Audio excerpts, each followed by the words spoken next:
Hello viewers, আসসালামু আলাইকুম। দূরে ও কাছের বন্ধুরা, তোমাদের সাথে আমি আজকে হাঁসের মাংস রান্নার রেসিপিটি শেয়ার করব। হাঁসের মাংস তো আমরা কম বেশি সবাই পছন্দ করি, রান্নাও করতে পারি। তবে আমি আজকে আমার রেসিপিটি তোমাদের সাথে শেয়ার করব। এই রান্নাটি করতে অনেক সহজ, যদি আমার রেসিপিটি তোমরা ফলো করো। এই রেসিপিটি তোমরা ভাত, রুটি, পরোটা, পোলাও সব কিছুর সাথে খেতে পারবে এবং দেখবে বাচ্চারা বা বড়রা সবাই অনেক পছন্দ করবে।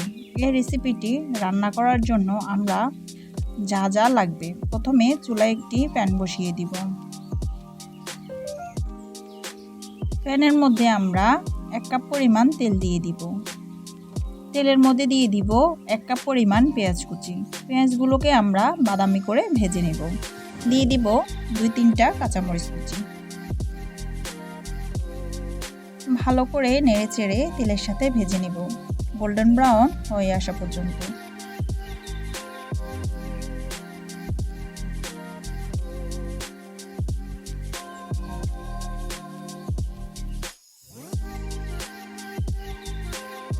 অনবরত নেড়ে চেড়ে ভেজে নেব।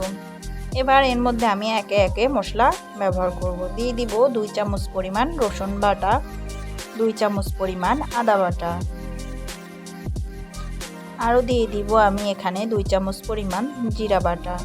অবশ্যই এখানে বাটা মশলাটা ব্যবহার করতে হবে, এতে করে গ্রেভি অনেক ঘন হবে আর খেতে অনেক মজা লাগবে। বাটা মশলায় রান্না করলে যে কোনো তরকারি খেতে অনেক ভালো লাগে। এবার মশলাগুলোকে 5 মিনিটের মতো তেলের মধ্যে ভেজে নিব, এতে করে সুন্দর একটা স্মেল আসবে। এবার দিয়ে দিলাম গরম মশলা, 3-4টা তেজপাতা, 4-5টা এলাচ আর 2-3 টুকরা দারচিনি। মশলাগুলোকে ভালো করে ভেজে নিব। এবার দিয়ে দিলাম পরিমাণ মতো লবণ, দিয়ে দিব 1 চা চামচ পরিমাণ হলুদ গুঁড়ো, আরও অ্যাড করে দিব 1 চা চামচ পরিমাণ মরিচ গুঁড়ো। দিয়ে তেলের সাথে এগুলোকেও ভালো করে ভেজে নেব।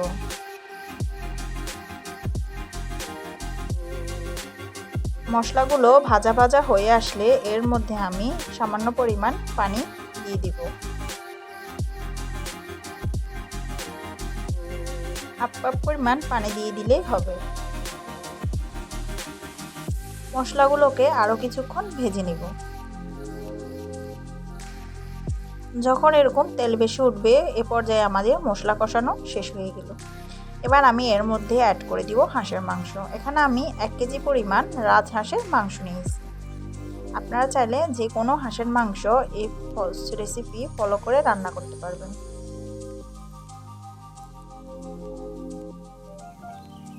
মাংসগুলোকে ভালো করে মশলার সাথে মিশিয়ে দিব।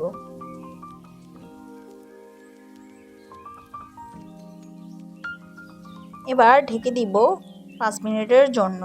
মাঝে মাঝে ঢাকনা উঠিয়ে নেড়ে চেড়ে দিব, না হলে নিচ থেকে মশলা লেগে যেতে পারে, যেহেতু আমরা এখনও ঝোলের পানি অ্যাড করিনি। আবারও ঢাকনা দিয়ে ঢেকে দিব। এবার ঢাকনা উঠিয়ে নেড়ে চেড়ে দিব। দেখতে পারতেছেন অনেক তেল উঠেছে। আবারও ঢাকনা দিয়ে ঢেকে দিলাম। এখন ঢাকনাটা উঠে আবার নেড়ে চেড়ে দিব। যখন দেখবেন মাংস এরকম ভাজা ভাজা হয়ে আসছে, তখন এর মধ্যে ঝোলের পানি অ্যাড করে দিতে হবে। এবার আমি এর মধ্যে ঝোলের পানি অ্যাড করে দিব। এখানে আমি 2 কাপ পরিমাণ পানি দিয়ে দিব।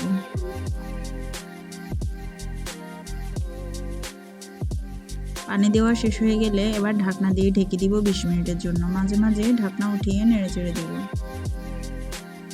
যেহেতু হাঁসের মাংস, তাহলে সিদ্ধ হতে একটু সময় লাগবে। মাঝে মাঝে নেড়ে চেড়ে দিতে হবে। এ পর্যায়ে আমি দিয়ে দিলাম 2-3টা কাঁচামরিচ কুচি আর একটা টমেটো কুচি। এতে করে গ্রেভিটা অনেক ঘন হবে আর খেতে অনেক টেস্টি হবে।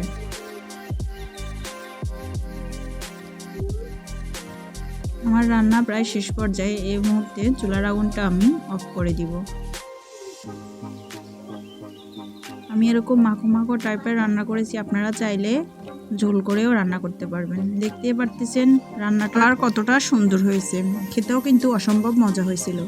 এই রান্নাটা আপনারা ভাত, রুটি, পরোটা সব কিছুর সাথেই খেতে পারবেন। অনেক টেস্টি হয়েছে। আমার এই রেসিপিটি ফলো করে অবশ্যই একবার ট্রাই করে দেখবেন। আমার রেসিপিটি যদি আপনাদের কাছে ভালো লেগে থাকে অবশ্যই আমার চ্যানেলটিকে সাবস্ক্রাইব করে দিবেন। এতক্ষণ পাশে থাকার জন্য ধন্যবাদ সবাইকে।